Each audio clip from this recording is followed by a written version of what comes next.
Well, the Christmas season is upon us, and we're all busy decorating our homes for Christmas. One of my favorite parts about decorating for Christmas is using a live Christmas tree, either a fresh cut Christmas tree or what they call a living Christmas tree, which is actually one that you can plant out in your landscape afterwards.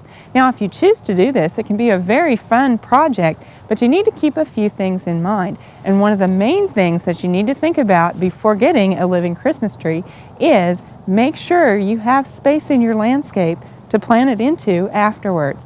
And this is very important. This is a leyland cypress, which is a good choice for a living Christmas tree in Oklahoma, but it can get 20 to 40 feet tall. So be sure that you've got enough room in your yard to put a very nice evergreen in. The other thing that you need to think about is to choose a tree that will actually do well here in Oklahoma. And again, a leyland cypress is a good choice.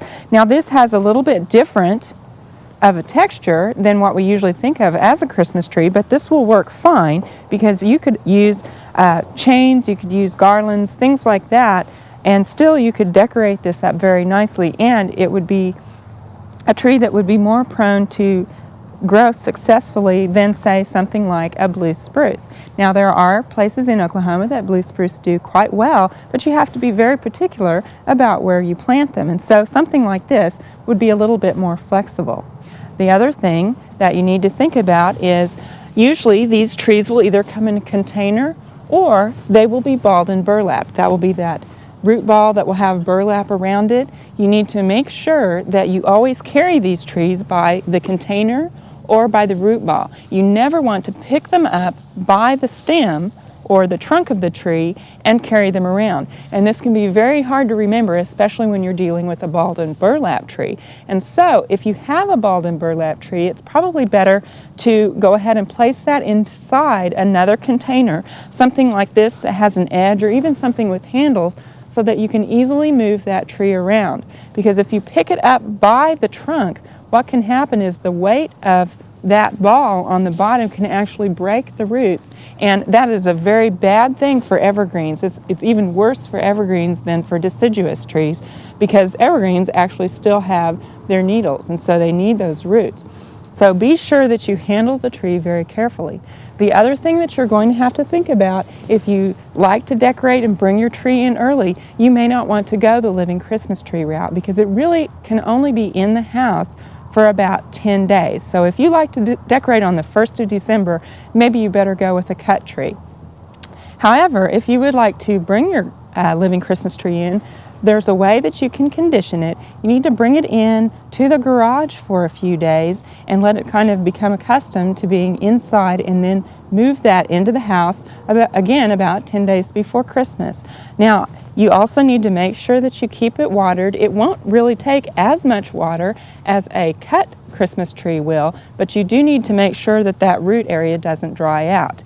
And so you need to watch the water, and one of the ways that you can actually water these that's even a little better than just pouring water on is to put some ice cubes down here. Those will melt slowly and soak into the root area, thus watering the tree. So try putting some ice cubes here, and also be sure, even if you have a pot like this, to put some kind of saucer below that, because again, the water will drain out the bottom and you don't want that on your carpet or on your flooring. So you want to be careful there. The other thing that you want to do after you've moved your Christmas tree in is to position it in an area that is not next to a heat register or right next to the fireplace, or in front of a window that gets very, very direct sun, especially those windows with the west sun coming in. And this is even more important than with a cut tree, because this tree, you really don't want it to break dormancy while it's inside, because it's going to be going back out into the cold very soon. So keep it in a cooler area and a more dimly lit area if possible. After Christmas is over, it's important to take this tree down right away, take it back out into the garage and leave it out there for a few days, or even onto a porch area. Now, if you have it outside on a porch area, you're going to want to put something down around the base to keep those roots from freezing if we have a lot of cold weather. And then when we get a nice day, go ahead and plant that tree out in your landscape, and be sure to water it in and to mulch it very well. And most likely, if you do this, you will have success in transferring your living Christmas tree from your living room out into your landscape. Now, speaking of Christmas trees, if you're interested in a fresh cut tree, there are several Christmas tree growers in the state of Oklahoma where you can actually go and cut your own Christmas tree, which is actually a really fun family project. And the Christmas tree growers put out a flyer every year that lists the growers in the state that have these and the types of trees that they have. So you can get one of these flyers, look at the map, and plan a fun day of going to get your own Christmas tree and then come home.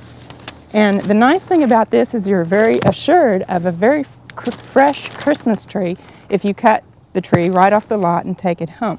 So you can either call them or check out their website to get a flyer and get a very fresh Christmas tree. We hope you enjoyed this video. It's part of our OK Gardening Classics YouTube channel. You can also find more recent videos on our Oklahoma Gardening YouTube channel.